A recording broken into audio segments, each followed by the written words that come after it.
రామ్దేవ్ బాబాకు చెందినటువంటి పతంజలి మీదన సుప్రీంకోర్టు తీవ్ర ఆగ్రహం వ్యక్తం చేసింది. జబ్బులు నయం చేస్తూ ఉంటే పతంజలి ఆయుర్వేద మందుల మీద మీరు చేసిన ప్రచారం వల్ల దేశం మొత్తం మోసపోయిందని, ఇక ప్రచారాన్ని ఆపాలని, ఉత్పత్తుల బ్రాండింగ్ నిలిపేయాలని ప్రముఖ యోగా గురు రామ్దేవ్ బాబా సంస్థను సుప్రీంకోర్టు ఆదేశించింది.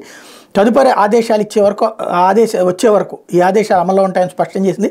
పతంజలి ఉత్పత్తులపై వాటి చికిత్స సామర్థ్యం మీద ప్రచారం చేయబోమని కోర్టుకు మీరు ఇచ్చిన హామీ ఉల్లంఘనపై ప్రాథమిక ఆధారాలని, ఈ విషయంలో మీపై కోర్టు ధిక్కార చర్యలు ఎందుకు తీసుకోకూడదు వివరణ ఇవ్వాలని పతంజలి ఆయుర్వేద సంస్థ మేనేజింగ్ డైరెక్టర్ ఆచార్య బాలకృష్ణకు జస్టిస్ హిమా కోహ్లీ, జస్టిస్ హౌసుద్దీన్ అమానుల్లాతో కూడిన ధర్మాసనం మంగళవారం నోటీసులు జారీ చేసింది. కంపెనీ తయారు చేసిన ఆయుర్వేద మందులు జబ్బులను తగ్గిస్తాయని, ప్రింట్ ఎలక్ట్రానిక్ మీడియాలో ఎటువంటి ప్రచార ప్రకటనలు ఇవ్వద్దని గత ఏడాది నవంబర్ 21 జరిగిన విచారణ సందర్భంగా ధర్మాసనం ఆదేశించింది.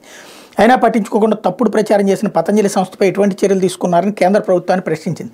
తమ మందులు జబ్బులను తగ్గిస్తాయని పతంజలి సంస్థ తప్పుడు ప్రచారం చేస్తుంది, దాన్ని అడ్డుకోవాలని కోరుతూ ఇండియన్ మెడికల్ అసోసియేషన్ సుప్రీంకోర్టులో పిటిషన్ దాఖలు చేసింది. దీనిపై ధర్మాసనం విచారణ జరుపుతోంది. సమాధానం దాఖలు చేయడానికి తమకు కొంత సమయం కావాలని పతంజలి తరపు న్యాయవాది కోరగా తదుపరి విచారణ ధర్మాసనం మార్చి 19వ తేదీకి వాయిదా వేసింది. ఇక్కడే పౌరుల స్వేచ్ఛ అత్యంత ప్రాధాన్యాంశమని, దానికి సంబంధించిన అంశాలు వేగంగా నిర్ణయాలు తీసుకోకపోవడం కంటే రాజ్యాంగంలో ఆర్టికల్ 21 ప్రకారం కల్పించిన హక్కును తిరస్కరించడం సుప్రీంకోర్టు అభిప్రాయపడింది. మనిషి జీవితానికి వ్యక్తిగత స్వేచ్ఛకు ఆర్టికల్ 21 హామీ ఇస్తుందని స్పష్టం చేసింది. ఇదే రాజ్యాంగానికి ఆత్మ వంటిదని పేర్కొంది.